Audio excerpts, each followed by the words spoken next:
Y lo importante de todo es que hoy estamos una vez más aquí en este lugar. Usted está en este lugar y ha decidido venir a adorar y a escuchar la palabra de Dios. Cuando una de las cosas que primero, bueno, mencionar que es muy bonito ver cómo el Señor en estos tiempos que estuvimos lejos estuvo aquí y estuvo allí.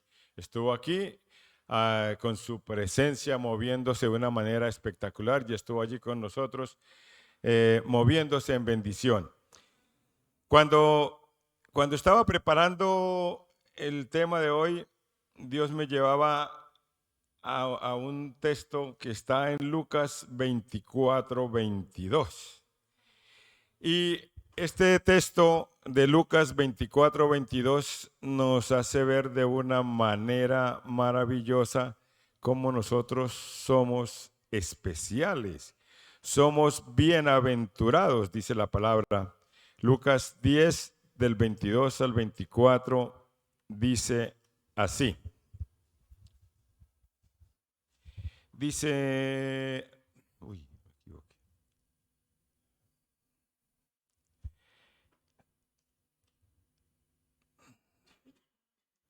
Dice, Lucas 10 del 22 dice,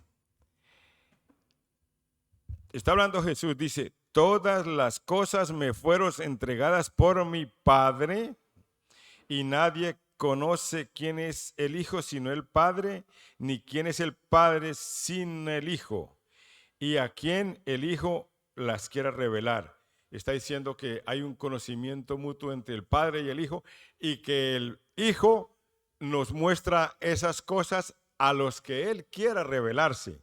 Y luego dice, y volviéndose a sus discípulos les dijo, bienaventurados los ojos que ven lo que vosotros veis. Y entonces está diciendo, bienaventurados somos nosotros que vemos los que muchos afuera no ven.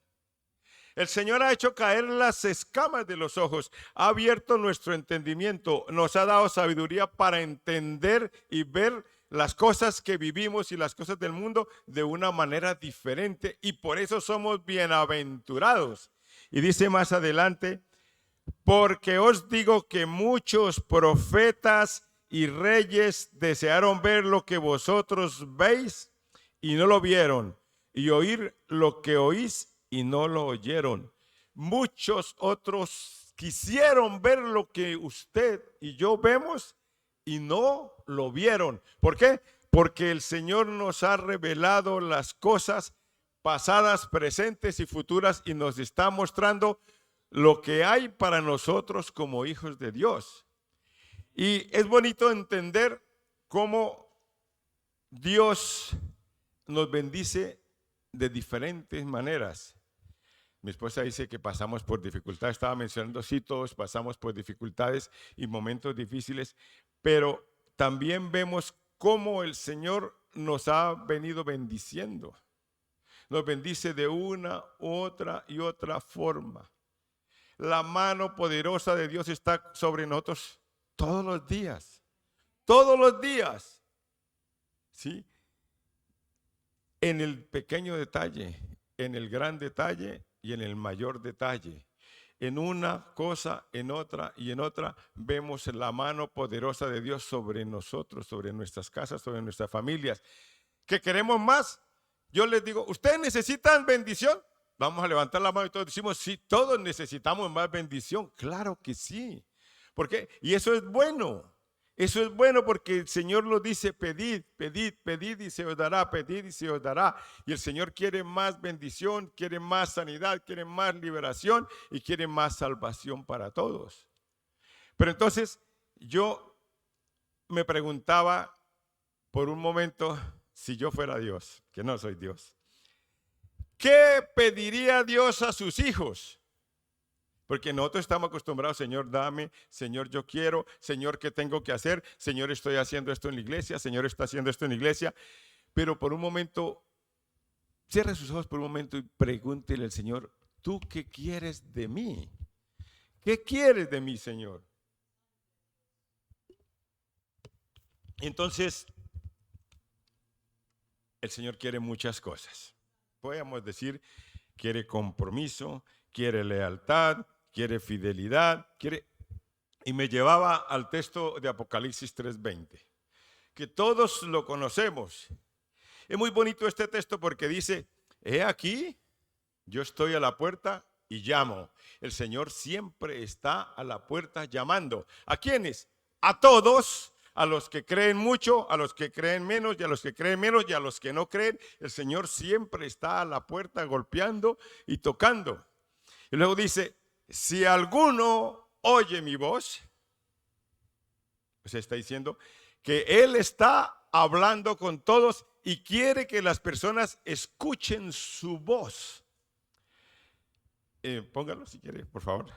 Apocalipsis 3:20. Si alguno oye mi voz, sí, o sea, he aquí yo estoy a la puerta y llamo. Está golpeando a todos, a los más santos, a los más espirituales, a los más que somos más o que nos creemos más. El Señor está ahí golpeando a la puerta, ¿sí? Si alguno oye mi voz, ¿y qué quiere el Señor? Que tú abras la puerta. Que tú abras la puerta de su corazón. ¿Para qué quiere el Señor que tú abras la puerta de su corazón? Dice, porque si tú abres la puerta, yo entraré. Si tú no abres la puerta, el Señor no va a tumbar tu puerta. El Señor no va a entrar en su vida. Solamente si tú le permites entrar a su vida, Él va a entrar y va a tener una intimidad. Si dice, y cenaré con Él y Él conmigo. Está diciendo que ponen la mesa para dos y van a comer como amigos. Van a comer ahí. Está hablando de intimidad. El Señor quiere una intimidad permanente con nosotros. Él está siempre golpeando la puerta y está esperando que todos los días tengamos un banquete, un desayuno, almuerzo, comida o merienda con Él, que podamos compartir todos los días algo con Él. Dice, y cenaré con Él y Él conmigo. El Señor quiere intimidad. Pero entonces cuando yo veía eso, dice, ¿qué es lo que nos separa? ¿Qué es lo que impide? ¿Qué es lo que no nos permite que tengamos esa amistad, esa intimidad con Dios? Si yo trato de hacerlo mejor, si yo esto y esto, porque todos tratamos de hacer las cosas. Entonces, ¿qué es lo que nos separa? ¿Qué es lo que impide? ¿Qué es lo que no permite que nosotros tengamos esa intimidad permanente? Está hablando de permanente con el Señor. Yo quiero que habla su Biblia en el libro de Lucas 10:38. Lucas 10:38. Ahí mismo donde estábamos.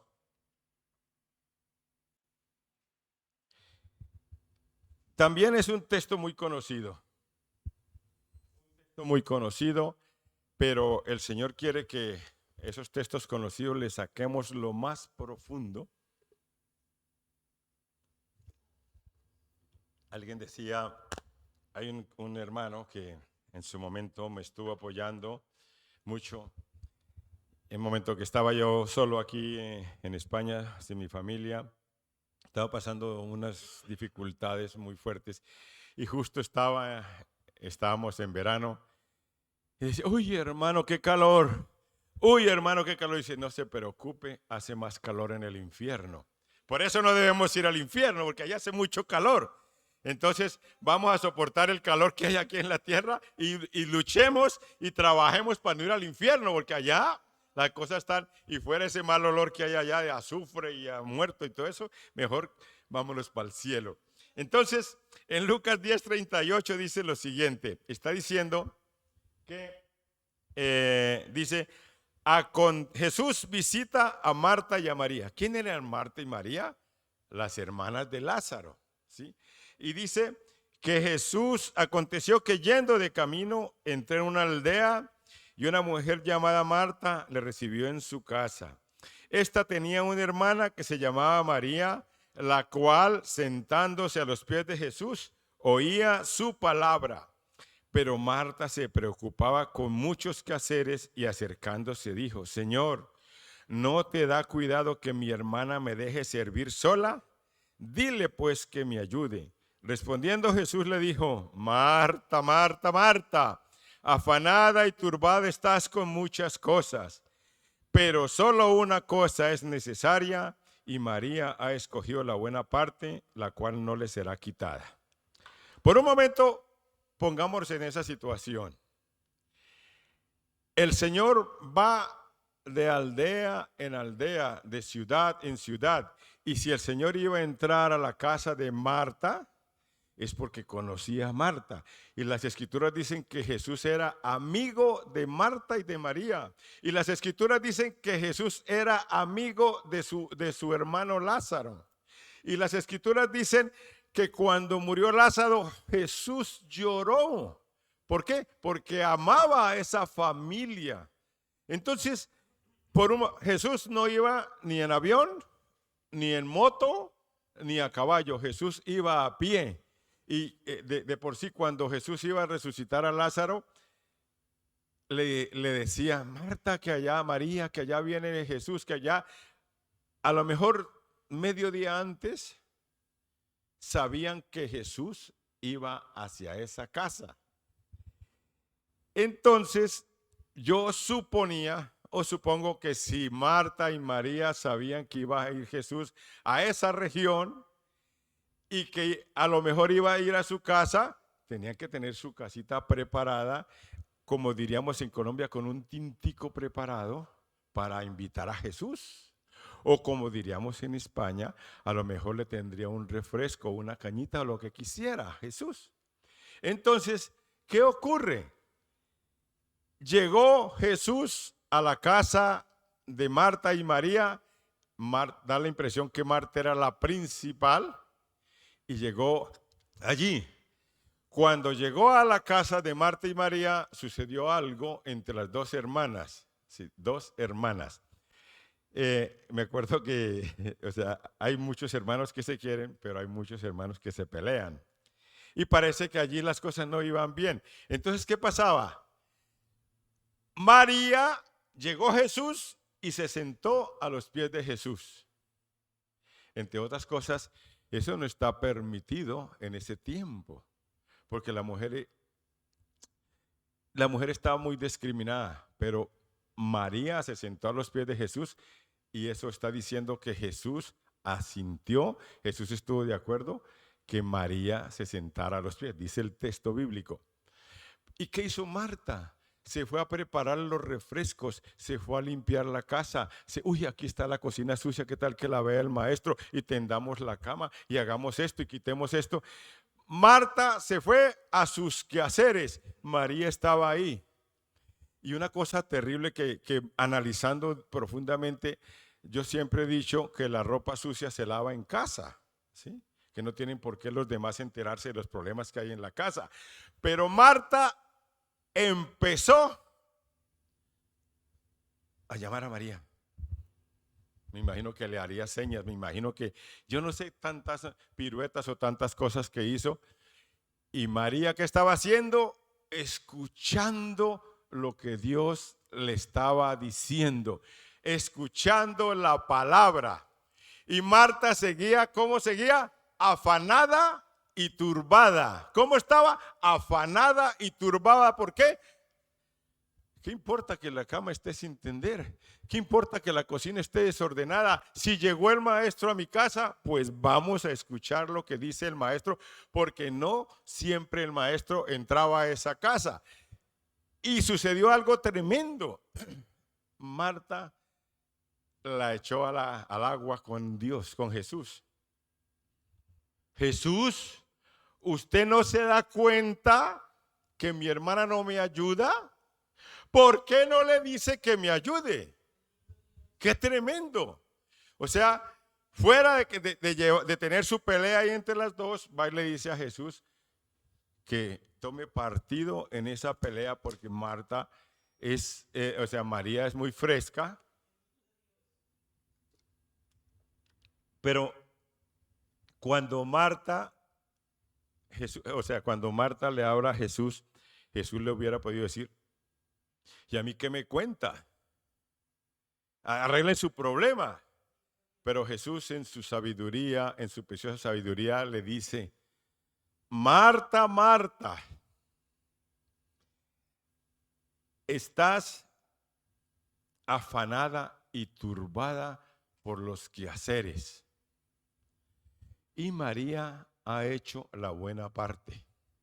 Cuando yo profundizaba un poquito más sobre esa palabra que decía Jesús, nos ubicamos nosotros. ¿Cuántas veces hemos dejado a Jesús esperando? Ya sea en nuestro lugar secreto, ya sea en nuestro tiempo de oración, ya sea en nuestro tiempo de ayuno, ya sea en la iglesia, ya sea haciendo obras u otras cosas. ¿Cuántas veces nos hemos olvidado de lo que tenemos que hacer para la obra de Dios? ¿Cuántas veces menospreciamos la iglesia o menospreciamos lo que tenemos que hacer? ¿Por qué? Porque estamos afanados y turbados. Estamos mirando para otro lado, no estamos mirando lo que realmente le interesa al cristiano. ¿Qué le interesa al cristiano? Agradar al Dios Todopoderoso. ¿Qué le interesa al cristiano? Tener una comunión con Dios. ¿Qué le interesa al cristiano? Servir a Dios. ¿Qué nos interesa? Servir en la obra. En general hay muchas cosas, pero a veces nos dejamos llevar por circunstancias diferentes. Y yo me preguntaba, ¿qué está primero que Dios? No, en esta iglesia todos hemos puesto a Dios primero. Y levantamos la mano y decimos, sí, todos tenemos a Dios primero, porque yo al levantarme me santiguo, está Dios primero. No, eso no es lo que quiere Dios. Dios quiere que le demos un tiempo especial. Por ejemplo, una cosa que Dios nos pide es todos los días tener un tiempo especial con Él, un tiempo de oración, un tiempo de intimidad. ¿Cuándo? Todos los días. Cuando nosotros está primero el trabajo, está primero el estudio, está primero el novio, está primero el marido o la mujer, está primero muchas otras cosas. Si nosotros ponemos otras cosas por delante, no le estamos dando el tiempo que realmente necesita y quiere Dios. Pastor, yo tengo que trabajar y usted no me va a alimentar, usted no me va, porque nos lo han dicho muchas veces. Tú tienes que tener una vida de equilibrio. Equilibrio es trabajar, porque la Biblia dice que hay que trabajar y darle tiempo a Dios, darle la honra y la gloria a Dios. Los que no trabajan tienen que estudiar. Hay tiempo para estudiar y tiempo para darle honra y gloria a Dios. Y así sucesivamente. Es que yo tengo hijos, pues tiempo para tus hijos y tiempo para darle la gloria a Dios. Y dice así, que Marta estaba en eso, en otra cosa, no le importaba que Jesús vino a su casa, no le interesaba. Marta estaba interesada en otras cosas y no en escuchar la palabra. ¿Qué dijo? Jesús dice, María ha escogido la buena parte y no le será quitada. Cuando uno escoge, hay una canción que dice, yo he decidido seguir a Cristo. Cuando uno decide seguir a Cristo, esa parte no le es quitada. Yo miraba, cuando uno viene en el avión le queda mucho tiempo para pensar y pensar cosas, si no le coge el sueño. Pero a lo mejor le coge el sueño 1 hora, 2 horas y 10 horas no va a dormir todo el tiempo.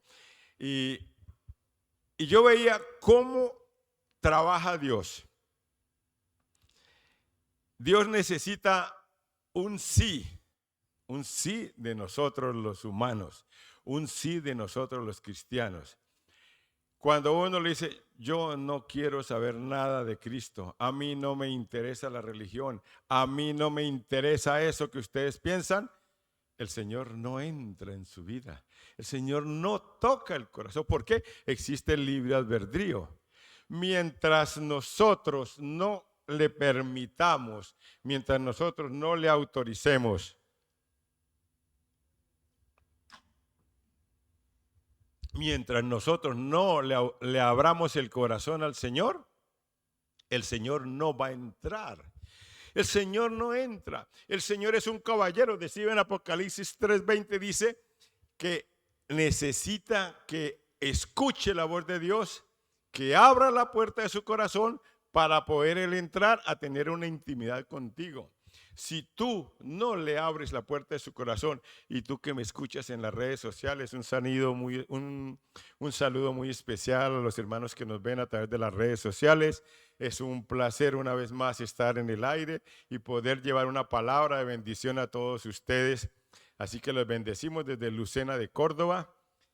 Y es eso, mientras nosotros no le abramos el corazón.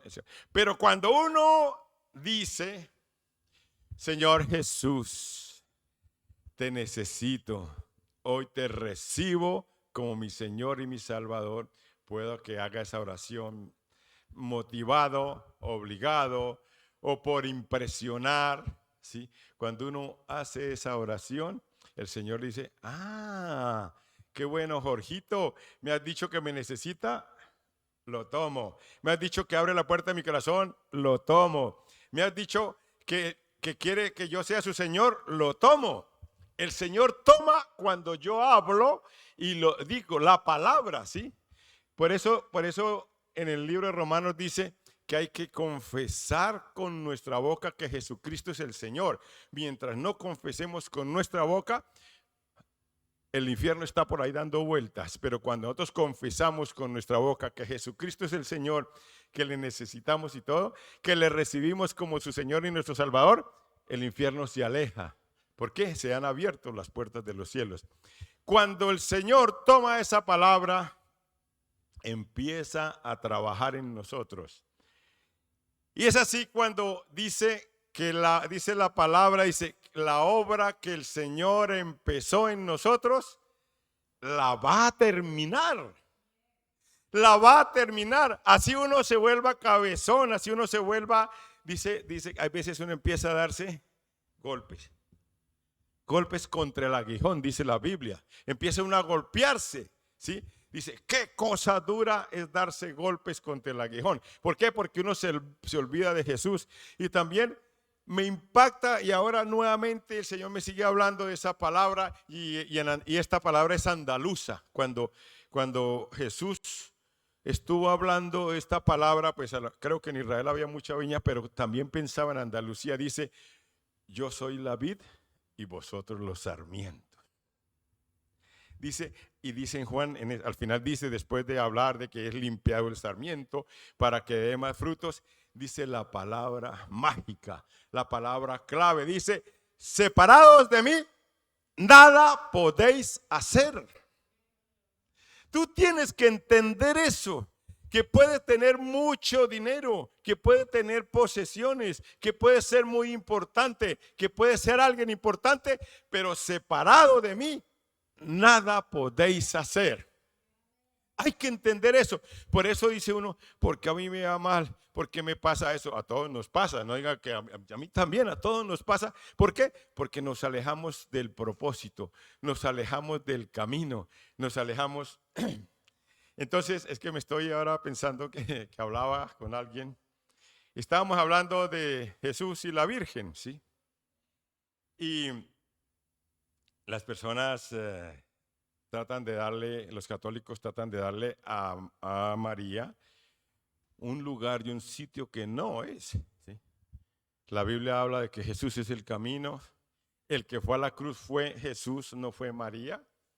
Así nosotros queremos mucho a María y ojalá todas las mujeres fueran como María, pero la persona, no, yo quiero mucho a la Virgen, yo quiero mucho a María.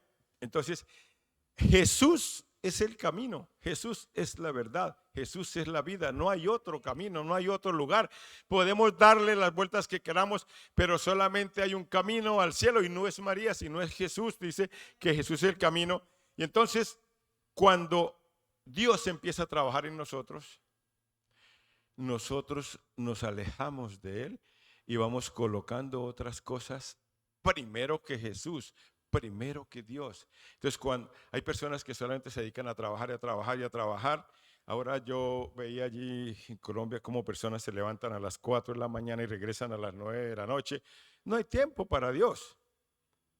A lo mejor, a lo mejor, digo yo, pienso yo, creyendo en lo que dice la palabra, si yo le dedico tiempo, más tiempo a Dios, Dios me va a llevar a un trabajo que no tenga que levantarme a las 4, sino tal vez a las 7 y tal vez pueda llegar más temprano. Pero cuando uno se mueve en sus propias fuerzas, eso es lo que hay. Entonces, ¿qué es lo que nos aleja de Dios? ¿Qué es lo que nos impide que nosotros tengamos a Jesús como nuestro Señor y Salvador? ¿Qué es lo que nos impide? A unos les impide levantarse temprano, o sea, la manta, ¿sí? Entonces, sacar una manta a las 8 o 9 de la mañana, un domingo, no les permite venir a la iglesia. A otros es el trabajo, a otros el estudio, a otros el esposo, a otros es la diversión, a otros es el móvil, a otros son las mismas adicciones, porque hay personas que las adicciones no les permiten acercarse a Dios. Están cogidos por las adicciones, no solamente la droga, otros el sexo, otros las máquinas, otros, etcétera, etcétera.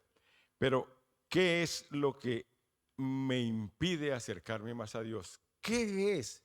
Yo no estoy diciendo, y el Señor tampoco lo dice en su palabra, que no hay que trabajar, hay que estudiar, hay que tener hijos, porque dice la Biblia que hay que reproducirse y multiplicarse, hay que educar a sus hijos, hay que estudiar, toda una serie, pero dice que hay que amar a Dios sobre todas esas cosas.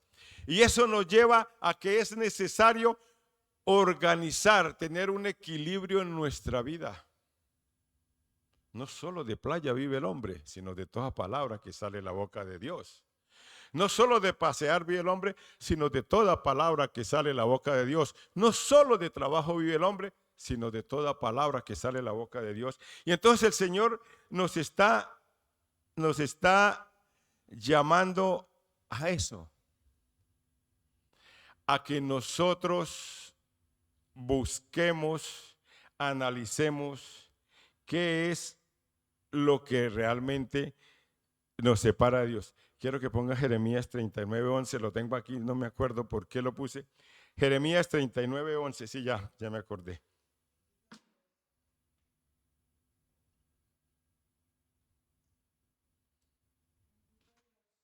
Jeremías, el siguiente, a ver. 39. No, tal vez no. Lo cierto es que cuando yo hablaba de este texto de Jeremías, decía es que toda la palabra que es lanzada sobre su vida o sobre nosotros, dice que la palabra no vuelve vacía. La palabra da la vuelta y regresa a Dios cuando ya ha hecho su trabajo. Es donde dice la palabra que el Señor no deja inconclusa la obra que empezó en ti. No deja inconclusa la obra que el Señor empezó en cada uno de nosotros, sino que Él la va a terminar. ¿Por qué? Porque lo que hablaba al principio, a nosotros nos ha sido dado el conocimiento de los misterios del reino. A nosotros nos ha dado Dios el conocimiento de las cosas que traen salvación y vida eterna. A nosotros nos ha mostrado el Señor las cosas que traen sanidad, liberación y bendición. Muchas personas afuera no conocen eso.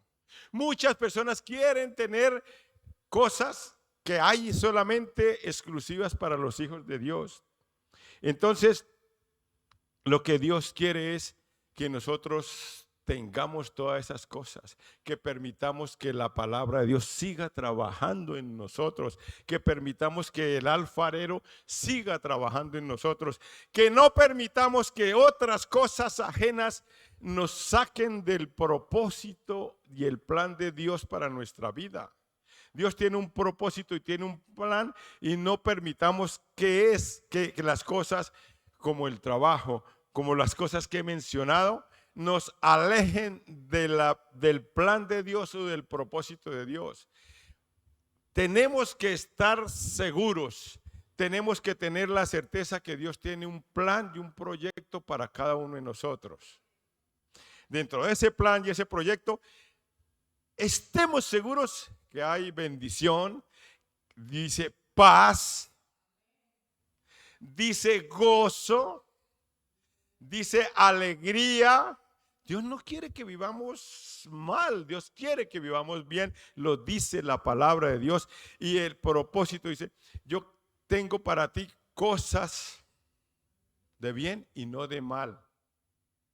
Eso es lo que dice el Señor en su santa palabra. Dice, Dios quiere para ti, para ti, para ti, para ti, el bien, no el mal. Solamente que dice, ven, ven, le dice el Señor, ven y yo te bendeciré. Ven y yo te sanaré. Ven y yo te liberaré. Eso es lo que dice el Señor. Entonces, en esas condiciones es importante entender que Dios quiere ser nuestro amigo, nuestro bendecidor, nuestro salvador y nuestro ayudador. Dios ha prometido que estará contigo todos los días hasta que Él regrese por su iglesia. Y va a estar con nosotros, y va a estar con nosotros, y cada día lo vemos, cada día lo vemos. Pasamos por dificultades, pero Él nos levanta. Pasamos por problemas, pero Él nos levanta. Pasamos por circunstancias adversas, pero Él nos levanta. Él está ahí. Entonces, tenemos que tener esa certeza de que no podemos dejarnos enredar por esas situaciones como lo que le pasó a Marta, que el maestro ahí y miraba para otro lado. El maestro ahí y miraba para otro lado. Miraba para la cocina, miraba para el salón, miraba para el patio, miraba para atrás, miraba a los vecinos, pero no miraba al Señor que estaba hablando palabra de vida. Tenemos que tener los ojos puestos en Cristo. Los ojos puestos en Cristo, Él es el que nos dará la salvación y la vida eterna. No hay otra, no hay otra. Pero vuelvo y digo, mira que yo tengo para ti planes de bien y no de mal. Entendamos eso, que por más que pasemos dificultades, el Señor nos va a levantar. Dice, muchas son las aflicciones, pero de todas nos librará Jehová. Entonces, hermanos, y termino con esto. Tiene que tú hacer un acto de contrición, como diría el padrecito Juan. Un acto, decir, ¿qué es lo que me está alejando de Dios? ¿Qué cosas no me permiten acercarme más a Dios? ¿Qué cosas no me permiten tener esa comunión, esa intimidad con el Señor diaria? Diaria, ¿sí? Entonces, el Señor te va a decir a través de tu Santo Espíritu, hijo mío, ora más. Hijo mío, lea la palabra más. Hijo mío, ayune. Hijo mío, haz algo para que tengamos una intimidad. A mí, como dice alguien, me vuela la cabeza cuando Jesús dice, es que ya no quiero que me llames Señor. Yo quiero ser tu amigo. Y el Espíritu Santo quiere ser mi amigo. El Espíritu Santo quiere tener esa intimidad permanente conmigo y contigo. Pero permanente. Cuando nosotros nos dejamos guiar y buscamos la presencia del Espíritu Santo, suceden cosas tremendas en nuestra vida y seguirán sucediendo cosas tremendas en nuestra vida y veremos su gloria. Así que, hermano, por favor, ponte en pie. Yo quiero que ahí donde estás, cierre sus ojos.